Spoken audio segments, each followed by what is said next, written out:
bersyukur kita kepada Allah, alhamdulillah, bersalawat kepada Rasulullah, Allahumma salli ala Sayyidina Muhammad wa ala ali Muhammad. Kita sampai pada ittaqu da'watal mazlum, takutlah kamu pada doa orang yang teraniaya. Ada seorang nelayan, anaknya dalam keadaan lapar, menangis, meneteskan air mata karena tidak makan. Lalu kemudian dia ambil jaringnya, dia pun pergi ke tengah laut.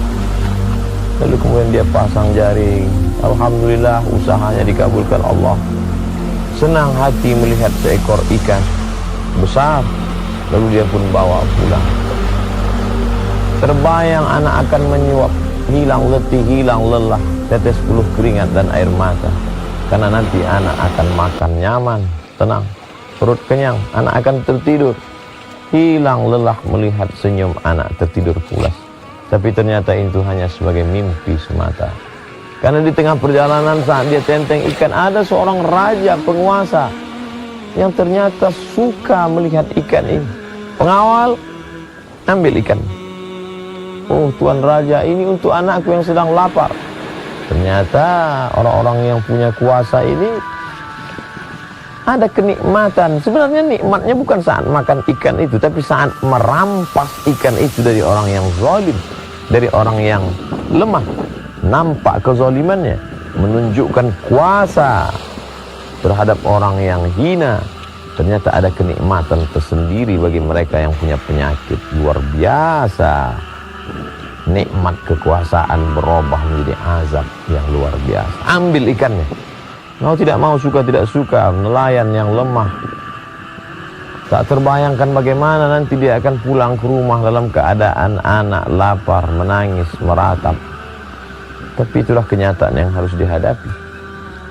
Apa yang terjadi? Ratu senang melihat ikan besar. Ini ikan besar, ya, ikan kesukaan Tuan Raja. Ikan menggelepar. Takdir berkata, taring ikan mengena ke ujung jari raja. Tiba-tiba saja raja merasakan sakit yang luar biasa. Dipanggillah tabib, dokter, untuk melihat apa yang terjadi.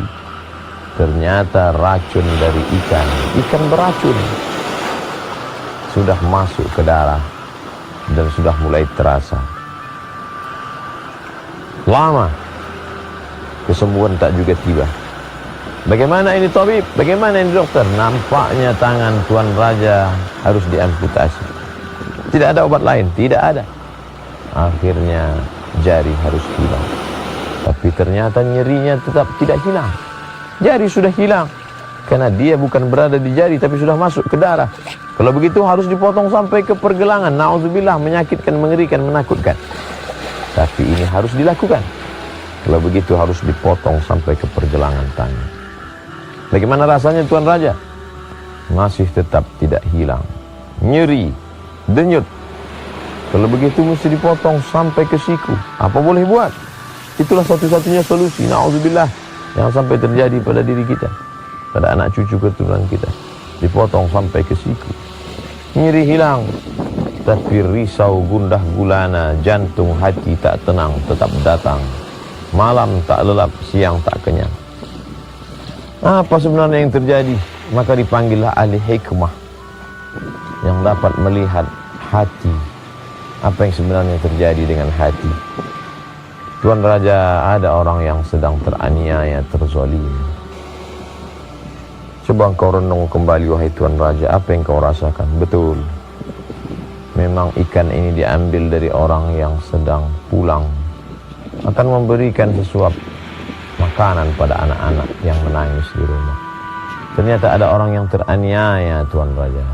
Ternyata ada orang yang hatinya tersinggung, wahai Tuan Raja. Kalau begitu, mari kita panggil, kita tanya dia. Raja ingin meminta maaf. Maka dipanggillah nelayan yang teraniaya ke istana Tuan Raja yang megah dan besar. Lalu kemudian ditanyakan kepadanya, sudikah engkau memaafkan, berdamai? Nelayan itu dengan lapang hati memaafkan. Begitu rupanya mereka yang susah. Tidak sulit bagi mereka untuk membukakan pintu maaf kepada orang-orang yang punya kuasa.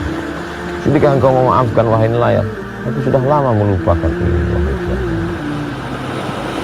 Apa sebenarnya yang kau doakan? Apa sebenarnya yang kau katakan? Apa sebenarnya munajat yang kau panjatkan kepada Allah sehingga begitu berat siksa yang diterima ini? Apa kalimat yang kau katakan? Tidak banyak Tuan Raja. Apa yang kau katakan?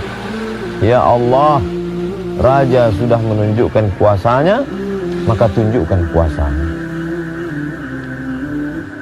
Bergetar hati Raja. Ternyata dia tidak mengadu kepada penguasa, dia tidak meminta kepada manusia, dia tidak berharap kepada hamba, tapi dia mengadu kepada pemilik hamba. Qalbul mu'min baina asabi'ir rahman, hati seorang manusia berada dalam genggaman qudrat iradat kuasa Allah Subhanahu wa taala. Mengadu kepada manusia kecewa, mengadu kepada kawan esok dia akan berubah menjadi lawan.